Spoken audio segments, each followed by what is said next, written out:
Hi అండి, అందరూ బాగున్నారా? గణపతిని పూజించేటప్పుడు తులసీదళం వాడటం నిషేధమని అంటారు. అసలు గణపతికి తులసీదేవికి మధ్య వైరం ఏంటి? ఒకరినొకరు ఎందుకు శపించుకున్నారు?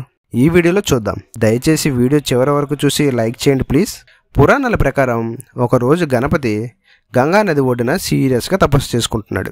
అదే సమయంలో ధర్మాత్ముని కూతురైన తులసి వివాహం చేసుకోవాలనే కోరికతో తీర్థయాత్రలు చేసుకుంటూ గంగానది ఒడ్డున తపస్సు చేసుకుంటున్న వినాయకుడిని చూసింది. ముద్దుగా బొద్దుగా మంచి మంచి ఆభరణాలతో గణపతి మెరిసిపోతున్నాడు.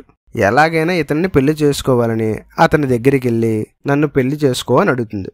అప్పుడు గణపతి, నేను బ్రహ్మచారిని, తపస్సు చేసుకుంటున్న నాకు భంగం కలిగించావు, నేను నిన్ను పెళ్లి చేసుకోనని చెప్పేస్తాడు. అప్పుడు తులసి కోపంతో, నన్నే తిరస్కరిస్తావా?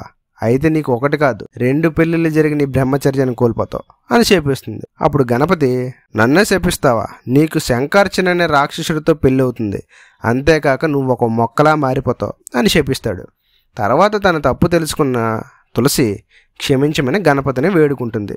అప్పుడు గణపతి, కలియుగంలో మోక్షాన్ని పొందుతావు, కానీ నా పూజలో నిన్ను ఉపయోగించడం జరగదు అని చెబుతాడు. చూశారు కదా, ఈ కారణం వల్లే మనం తులసిని గణపతి పూజలో వాడటం నిషేధించబడింది. మీరు కూడా తెలిసి తెలియక తులసీదళంతో గణపతిని పూజించి గణపతి యొక్క ఆగ్రహానికి లోనవ్వకండి. ఇలాంటి ఇంకెన్నో ఇంట్రెస్టింగ్ వీడియోలు తెలుసుకోవడానికి మన ఛానల్ లైక్, షేర్, సబ్స్క్రైబ్ చేసుకోండి.